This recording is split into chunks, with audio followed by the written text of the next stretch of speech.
And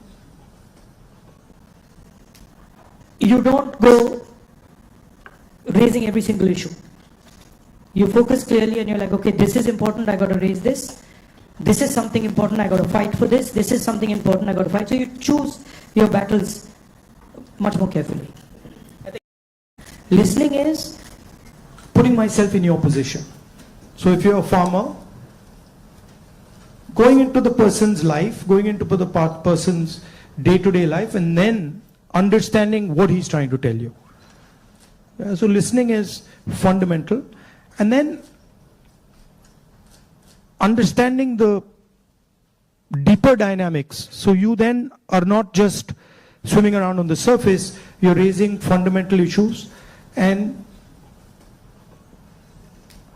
you don't go raising every single issue.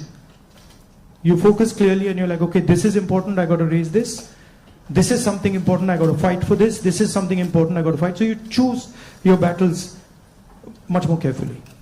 I think you hit it on the head, that prioritization. So,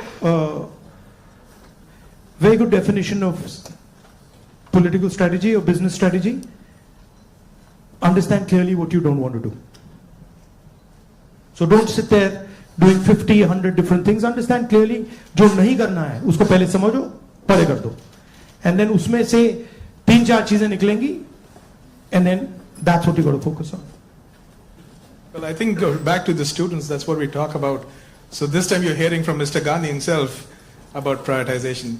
Now, a few things that you mentioned just takes me back a few months. A very unprecedented event happened in terms of the yatra. Personally, for me, a 30-minute walk on the treadmill, you can see 4,000 kilometers and connecting with people in a very different way. How has that changed your perception about people, and how has it helped you connect with people differently? See, the first question to ask is, why were we walking 4,000 kilometers?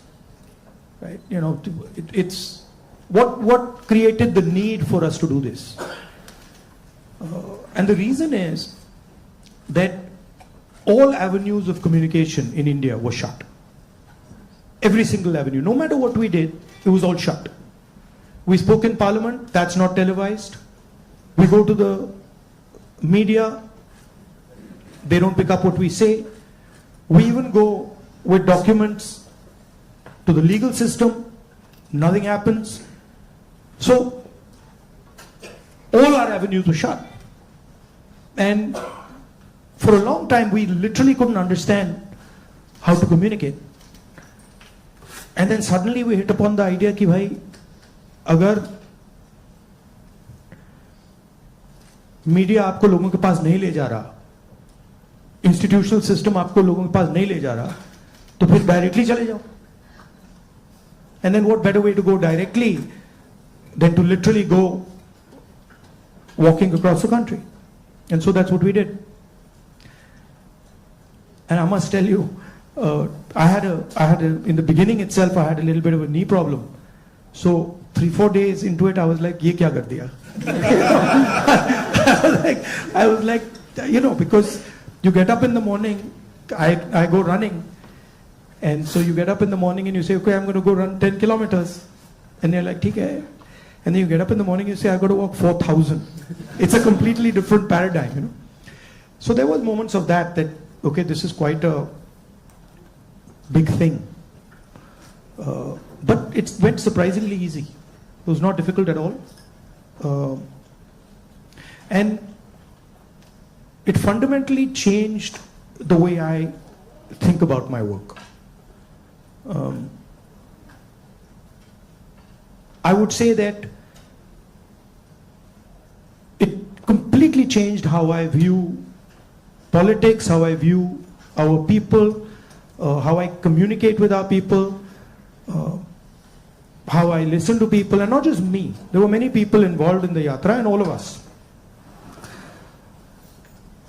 And to me, the most powerful thing that happened organically, on its own, we didn't actually do it, it just happened, was that we introduced, certainly for the first time in India, possibly for the first time in many, many countries, the idea of love in politics. And this seems strange, you know, it's a strange thing because you look at the political discourse in most countries and you will never find the word love in that discourse. It just doesn't exist anywhere. You'll find hatred, you'll find anger, you'll find unfairness, you'll find corruption, you'll find all these words. But you will never find the word love in the language. And the Bharat Jodo Yatra actually introduced that idea into the Indian political system. And it has amazed me how that idea has worked. So now when you reflect on the Yatra, you think about, you know, some of the key moments that happened. Is there any, like an aha moment that you want to share with us that you never expected it to happen, but it happened in a positive way? I'll tell you what I realized. And many of you people who are in business school and other public facing spaces, I realized that actually when I was in the Yatra was speaking on its own. So I realized that I was there, but pretty much everything that was coming out of my mouth was actually coming from the Yatra, not for me. Right? So there was thousands of people, they were telling me things, it was going, I was listening to them, they were telling me things, and then their words were coming out of my mouth. So I was not communicating as Rahul. I was communicating as the Yatra was communicating. And it took me a little while to figure this out, because first I was like, oh, I'm giving a speech and I have this idea and I'm going to say this. But then suddenly it started to occur to me that every single thing coming out of my mouth is actually things people have said to me.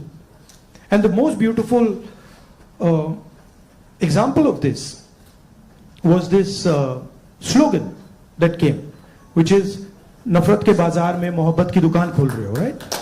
Now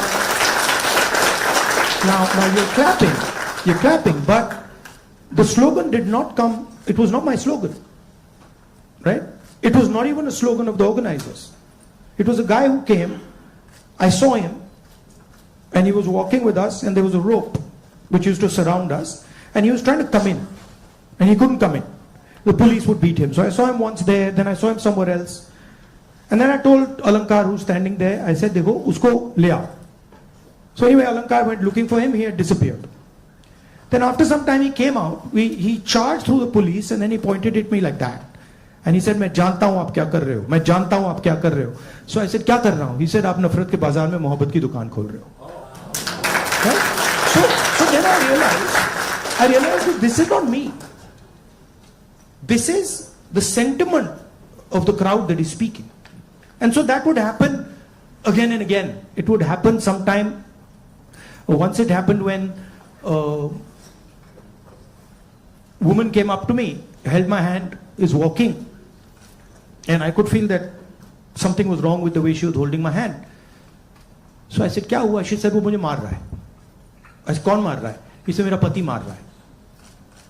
तो I said, मतलब? She said, नहीं, वो अभी मुझे मार रहा था, मैं भाग के आई हूं. So I said, तो क्या करूं? तो I said, पुलिस वालों को बताएं? She said, नहीं, पुलिस वालों को मत बताओ. I said, क्यों? She said, और मारेगा.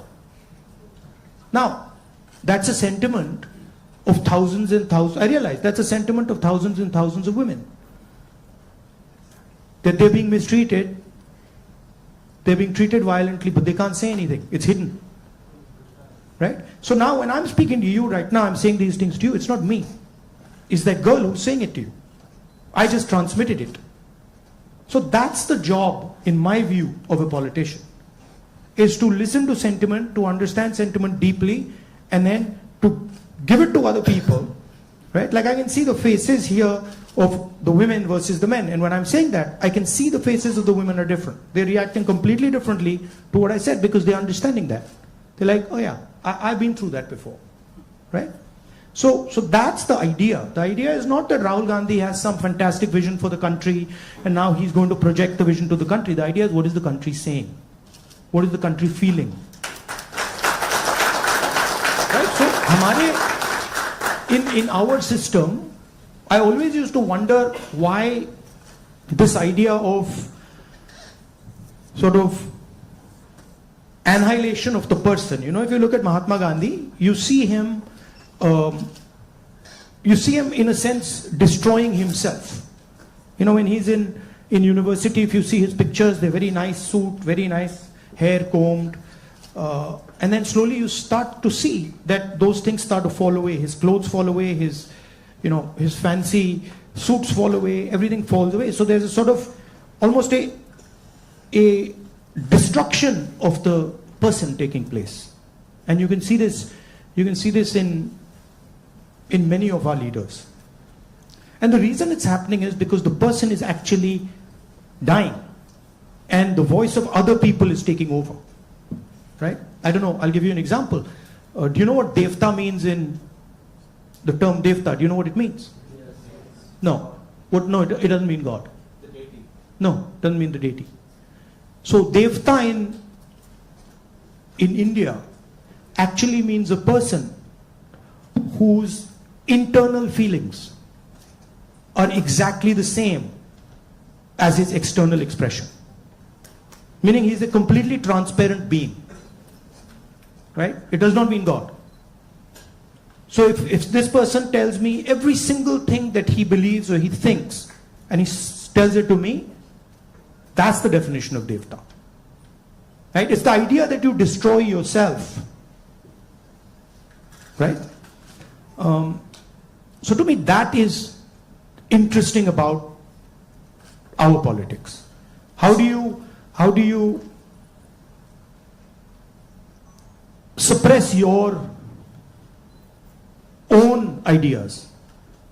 Right? How do you suppress your own fear, or how do you suppress your own greed, or how do you suppress your own ambition and absorb other people's fear, other people's ambition? I think before we go to the next question, this needs a big, big round of applause. So we just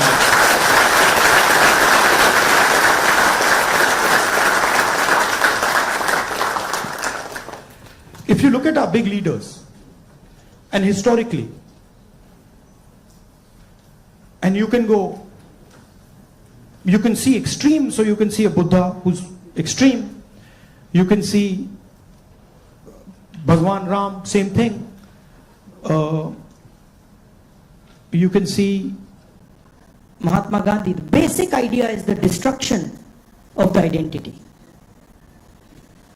The basic idea is the destruction. No. The basic idea is the destruction of the self, right? And listening to what others are saying. So to me, that's Indian politics. That's the heart of Indian politics, and that's what an Indian leader is. That's how an Indian leader is different than, say, an American leader. An American leader will say to you, listen, we got to go there, I'm going to take you there, promised land, let's go. Indian leader attacks himself. Gandhi essentially attacked himself. Totally different concept. In some words, in some ways, Bharat Jodo Yatra was an attack on myself. 4,000 kilometers chalna hai, risk hai, goli lag sakti hai, chodo. Let's see what happens. So then that generates a completely different way of thinking and a completely different relationship with people. You know? Idea of Shiva, basically. When they say Shiva is the destroyer, what is he destroying? Himself. That's the idea. Right? He's destroying his ego, he's destroying his structure, he's destroying his beliefs. So Indian political thought, Indian political action is all going inwards. But I mean, I think we might be getting too philosophical. So A good scientist is also that. I agree. Or a good engineer is that. Good yogi is that. In fact, if you're good at pretty much anything, you are destroying yourself in some way. I need a pause for that. I need to pause. One of the important threads in this fabric that we talk about is the youth, and they have a very strong role to play.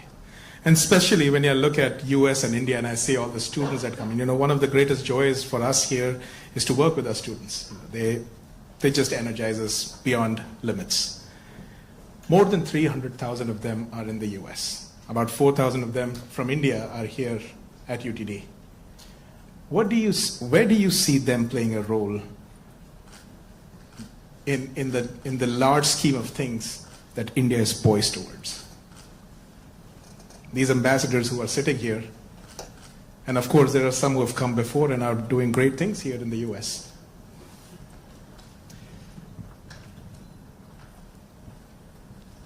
In one way, there you are a bridge between the rest of the world and India.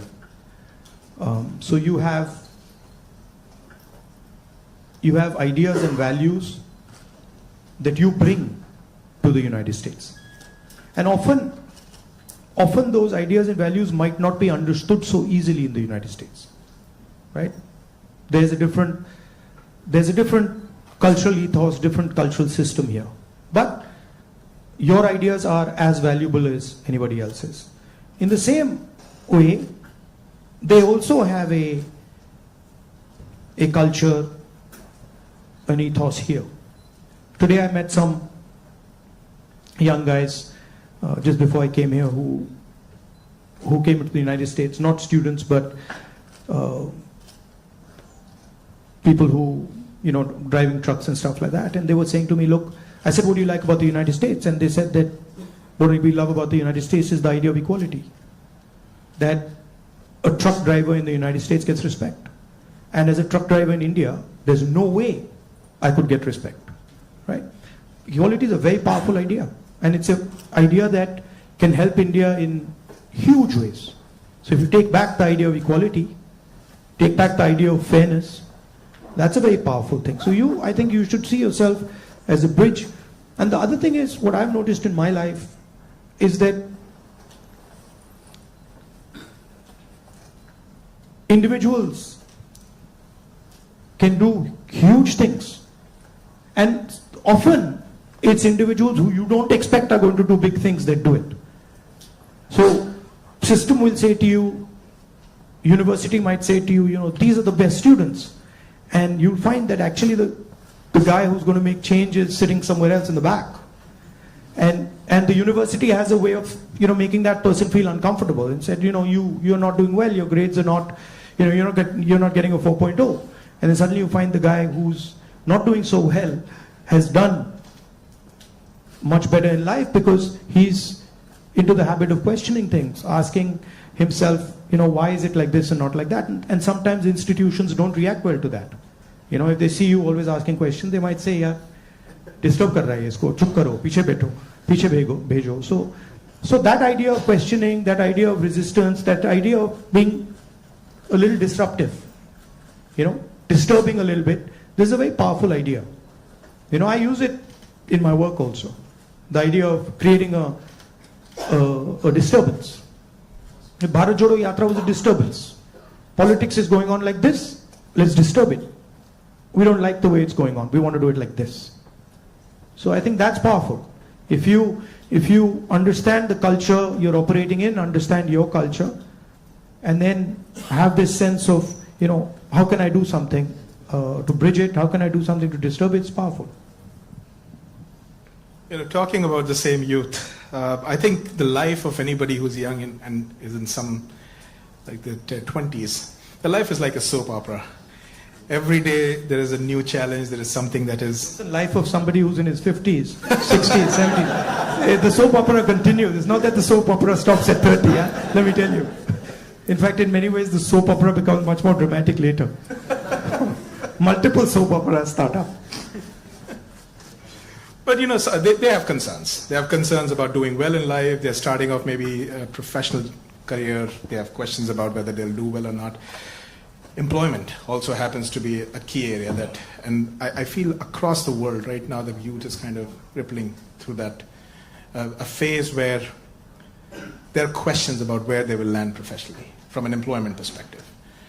So when we connect any sentence which has the word youth and employment in the same sentence, it's a cause of worry at a lot of places at a lot of different levels. What do you have to say about employment and our youth? See, first of all, let's be clear. Not everywhere on the planet has an employment problem. Okay? The West has an employment problem. India has an employment problem. But there are many countries in the world that don't really have an employment problem. China certainly doesn't have an employment problem. Vietnam doesn't have an employment problem. So there are places on the planet that are not struggling with unemployment. There's a reason. If you look at the United States in the 1940s, 50s and 60s, they were the center of global production. Anything that was made, cars, washing machines, TVs, all made in the United States. Production moved from the United States. It went to Korea, it went to Japan, eventually it went to China. And if you look today, China is dominating global production.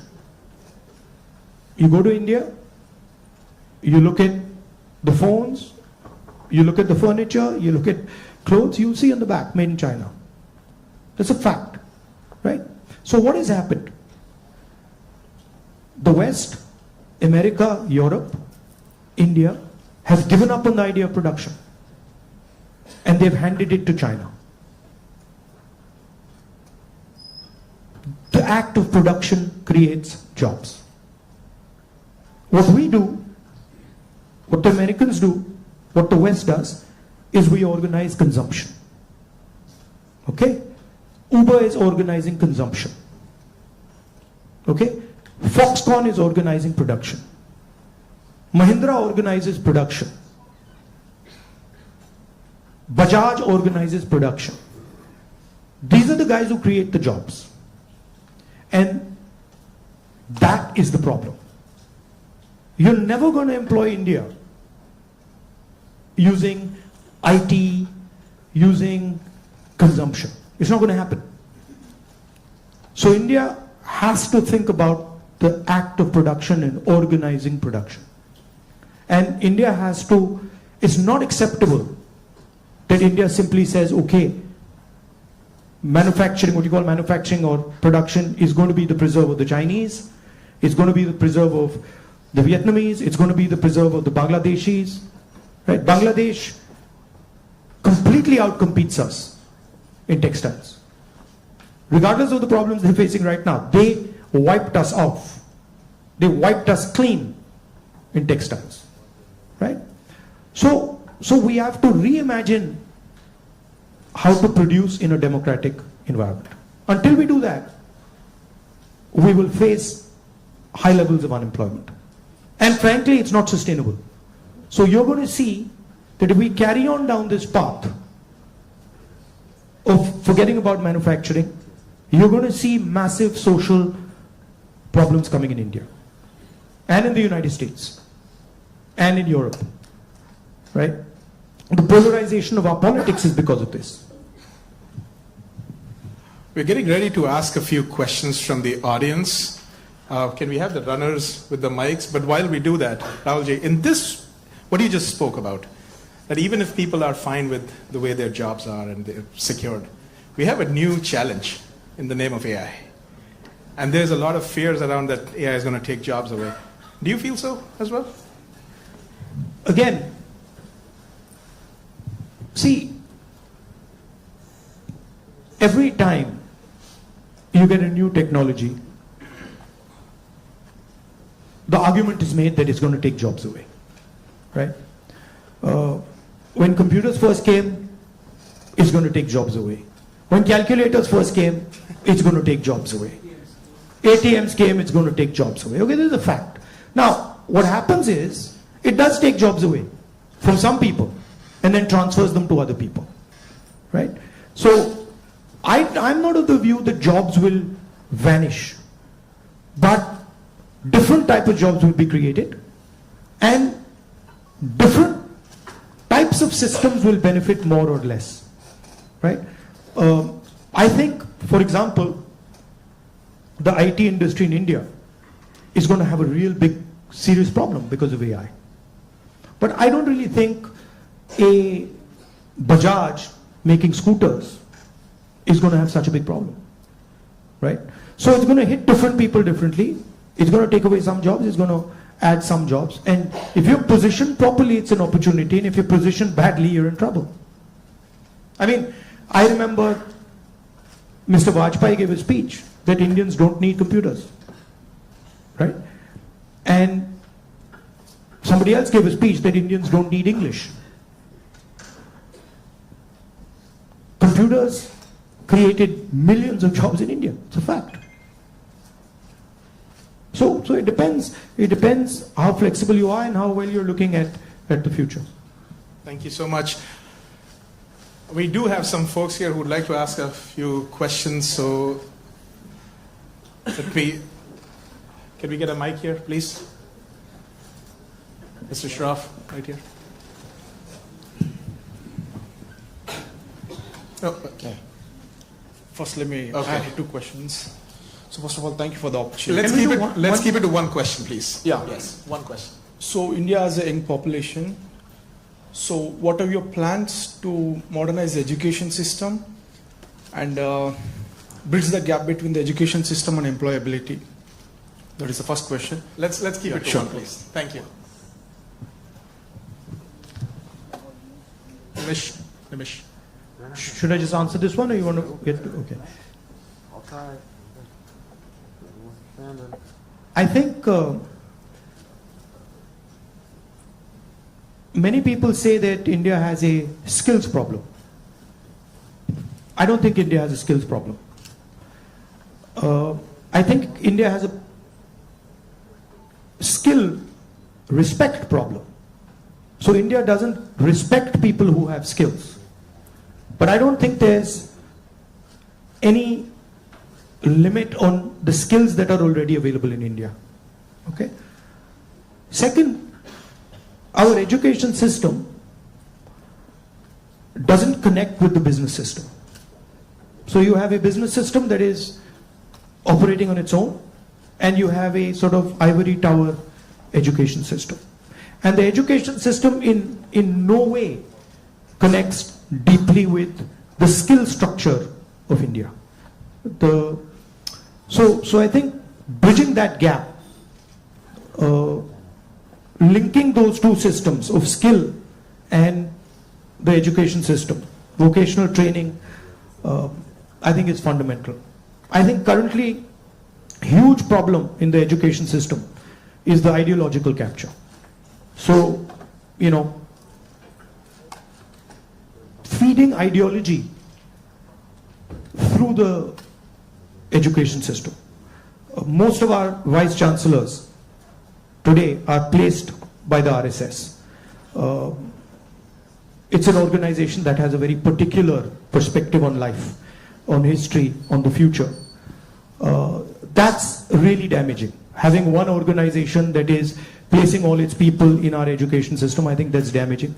So ensuring that people who run our education system are independent, are not, you know, ideological, or are not committed to sort of a particular way of thinking, I think is important.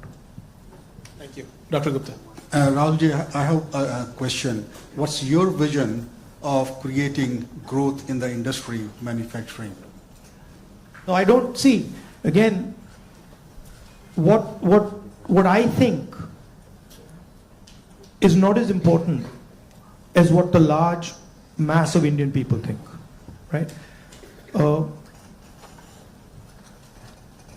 One problem that you simply cannot solve if you continue on the direction we're on is giving our blue collar workers jobs. You simply, if you carry on this road, you simply cannot do that, right?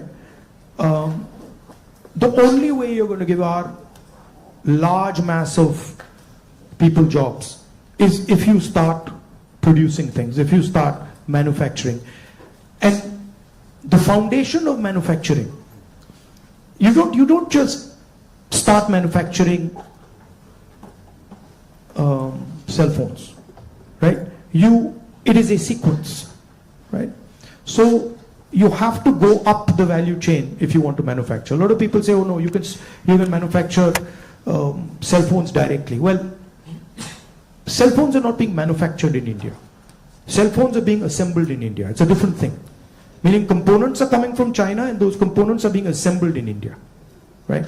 The reason China can develop those components is because they have a huge infrastructure that has manufactured many different things, many different types of things before. So you cannot get away from that basic stuff. And I think you have to have a vision for production. For example, our GST is designed against production. It rewards consumption, it punishes production. States that produce are harmed, right? Large monopolies, huge monopolies, harm production, right? They influence the policy regime so that players cannot produce. So these are some of the things that you would have to look at if you want India to start producing. I'm convinced India can produce with no problem. I'm convinced that India can take on China if you start aligning the country for production and if you start respecting skills. I'm absolutely convinced of it. And states like Tamil Nadu have already shown it. Right? It's not that Indian states have not done it. Pune has shown it, Maharashtra has shown it, Tamil Nadu has shown it, Karnataka to an extent has shown it. Right? So it is being done. But it's not being done at the scale and with the coordination that it needs to be done. I'll give you an example. You take any district in India, you will find that there is a historical network that produces there. You go to Moradabad, you will find brass, right? You go to Mirzapur, you will find carpets. You go to Bellary, you will find jeans. So each district has a traditional network of production. Now, how much support are those people getting? You want to create a brass industry, create it in Moradabad. Open the banks to them, infuse technology, support them, and I guarantee you, they will take on China. Right? And you can do it in every district. You support the Bellary jeans industry, you put in a couple 100 crores into that thing, you open the doors of banks to them, I guarantee you they'll get to work, right? But currently, I mean a simple statistic, 16 lakh crore rupees of bank loans have been forgiven to 25 people. 25 people. Right? Do you realize how many industries you could set up with that? And they've just been forgiven. Right? When we forgive farm loans and we say, okay, we're going to forgive 70,000 crores for all India's farmers, the press suddenly jumps up and down. And 16 lakh crores have been forgiven without a word. And whose money is it? It's taxpayers' money. Where's it come from? It's come from your pockets. So why should 20 people get this massive free gift? Why should one person, suddenly have all the ports, all the airports, all the defense contracts? What is happening when you do that? You're taking away money from people. Instead of having one business that runs all the airports in the country and one business that runs all the ports, you could have 10, 15, 20, right? So it's all destruction of economic activity. Thank you. We can take something on this side. Can we have the mic? Can we please have the mic here? Rakshit, go ahead.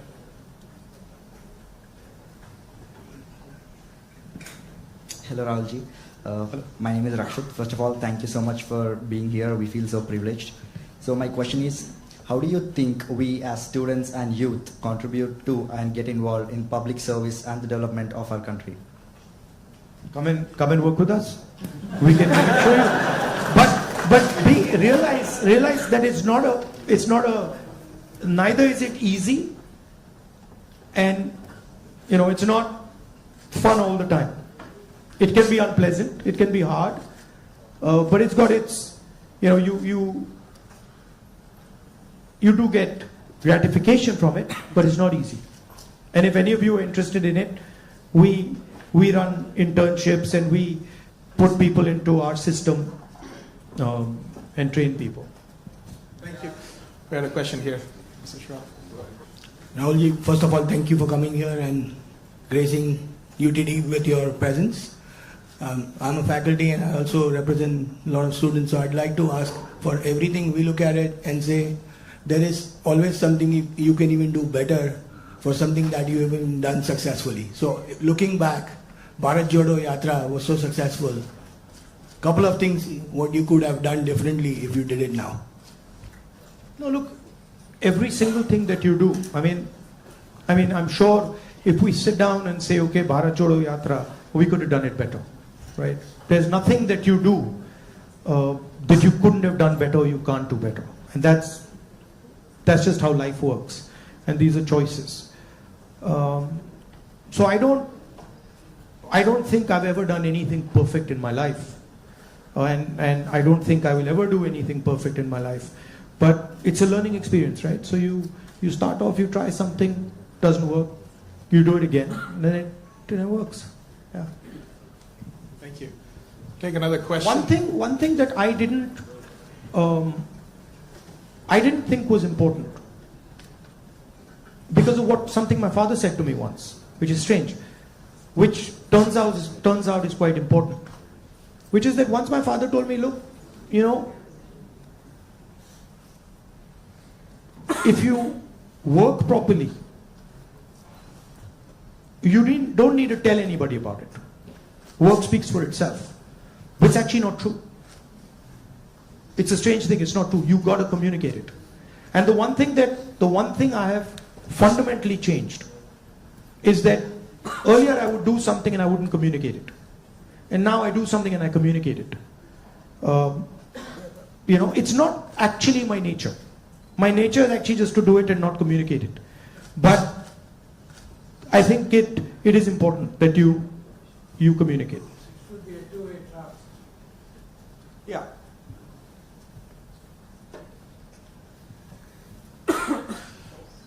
All right.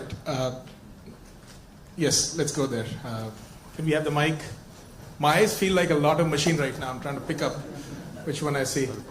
Where is the mic? Jitesh? Go ahead.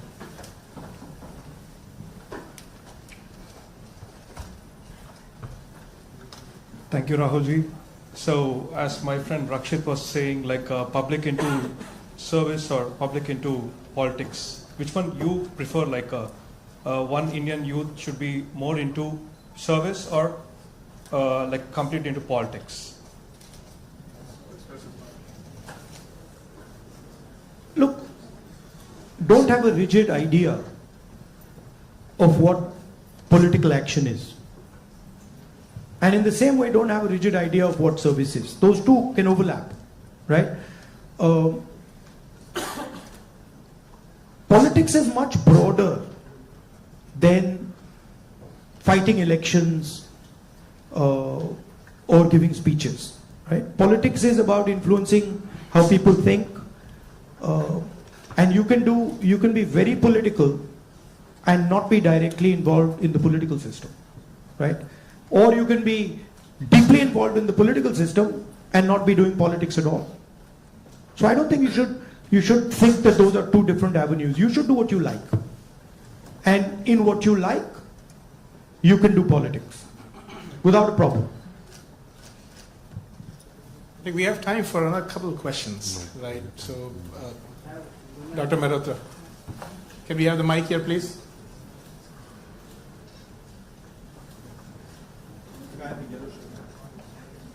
I'll get it. Okay. First off, thanks a lot for being here. It's a rare opportunity and we're truly grateful. To me at least, and I could be wrong here, it almost seems like there are two Indias.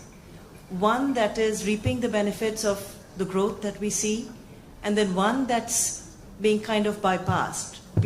There's still unacceptably high number of people living in abject poverty who don't even have access to the very basic of quality education. What vision do you have to ensure that this India that's kind of been cut off at least gets some benefits, and that it's a little more equitable, the benefits of India's economic growth? There are clearly two Indias, and very small percentage of people benefit from India. The vast majority of people don't benefit from it. And if anybody talks about building a country, talks about progress, you simply cannot ignore this fact, right? If you look at our institutions, our businesses, our legal system, anywhere, you will find that it's captured by a very, very small percentage of people. Now, one of the things that I keep saying is that in the 21st century, you need data. And you need to understand the extent of this capture. I think when people actually understand the extent of this capture, they will be shocked, right? And so, for example, the idea of a caste census is a way of shining the light on this capture, right? It amazes me when people say, oh, there shouldn't be a caste census. It's like saying his leg is broken and there shouldn't be an X-ray. Why not? Right? What's the problem? What's the problem with an X-ray? Second thing is the issue of skill, right? You've heard of the Eklavya story? You've heard of the Eklavya story? Yes. If you want to pin down what is happening in India, it is millions and millions of Eklavya stories every single day. The people with skill, their thumbs are being cut off. They're not being allowed to operate. They're not being allowed to thrive. And it's happening across the board. So, respect for skills, supporting skills financially through technology, that's how you'll unleash India's power. You're not going to unleash India's power by empowering 1%, 2% of India. And, it's not interesting for me. So, I'm very passionate about this. I'll give you an example. Sometime back, when we were in government, we were talking about skill development. And the gentleman who was running, he was appointed by Manmohan Singh ji for skill development. He came to see me. And we were having a conversation. And he was explaining to me how he was going to build ITIs. And he was going to put trainers inside ITIs. For plumbing, for hair cutting, for carpentry, for stuff like that. And I was listening to him. And I asked him a question. And what I said was, look, you're building these ITIs. And I gave him an example. I said, let's say you want to train 1 million barbers. Now in your model, what you're going to do is you're going to have these ITIs, whatever, 1,000 of them across the country, and you'll train these barbers. But that's not where the barber's skills lie. That ITI is not where the barber's skills are. The barber's skills are with the barbers. So I said to him, why don't you do this? Why don't you set up certification centers? And then go to every single barber in India and say, listen, this is what we'd like you to train. For every guy you send to our certification center, we'll give you X amount of rupees. So let's say you have, whatever, 1 million barbers in India. And you go to 1 million barbers and you say, listen, you guys have the skills. We want to train barbers. And now start training barbers. And for every guy you train, send him to the certification center. And the moment we find that he's certified and he has been sent by you, we pay you. How long will it take you to 1 million barbers? 2 months? 3 months? Right? He just looked at me as if I was crazy. Right? Because for him, the skill isn't there. The skill isn't the ITI. But actually the skill is with the barbers, with the plumbers, with the carpenters. Those guys have the skill. That's the skill network. So why are you not using it to train? Just recently I was driving past Sultanpur and I walked up to this shoemaker. It was amazing because the guy says to me, I said, what's your biggest problem? He says, I've been working here for 40 years and nobody has ever respected me. So he says to me, the only man who has ever respected me is my father. Right? So I was thinking about this. And then he says to me, there was this scheme. And they said that, they've got this scheme for shoemakers. It was in Lucknow somewhere. So he says, so I, went to Lucknow. And I said, so what did they do? They said they're going to teach me how to make shoes. He says, but I've been making shoes for 40 years. And I could teach those people how to make shoes. Right? So it's a fundamental disconnect with where the skills are. There's no shortage of skills in India. There's shortage of respect of skills in India. So you want to find the best carpenters in the world, they're sitting in India. But nobody respects their skill. Nobody actually tells them we believe in you and we want you to build something. Right? So you can't build industry without respecting skill. Thank you. Maybe we are in time for one last question. So the lady here in the stripes, can we mic to her? And I request our ISA officers to come on this side, please, on the stage, while we do that. Go ahead. So as we all know, the female labor participation in India is quite abysmally low, and no country can ever progress or become developed with only 50% of their population working. So what would Mr. Gandhi's plan be for increasing our labor participation of women? And not just labor participation. It starts with a bad attitude that Indian males have towards women. And I don't mean every single Indian male, but a large number of Indian males' attitudes towards women is just, it's ridiculous, right? So it starts there. And it's a particular way of thinking about women. And we see it in the political system, we see it in the business system, we see it everywhere. So I'm very big, number one, on political participation of women. Reservation bill to start with. Ensuring that women get into business. Ensuring that women are supported financially if they want to open their business.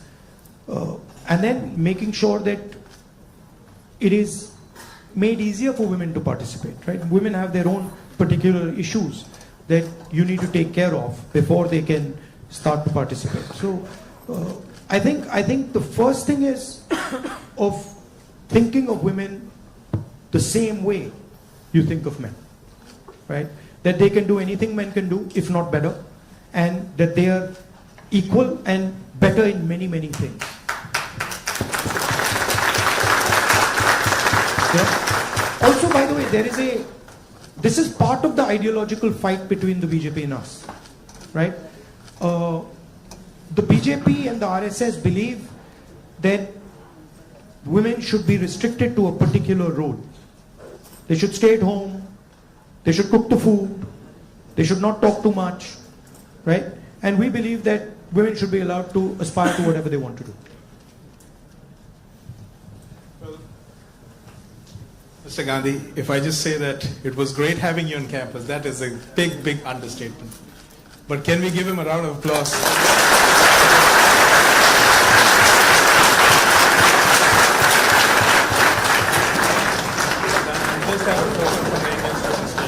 All right, at this point, folks, let's be in our places. Mr. Gandhi, once he exits the room, we can all, in an orderly fashion leave. But I would like a few of our ISA officers here, who are the organizers for the event, to just present a token to Mr. Gandhi here.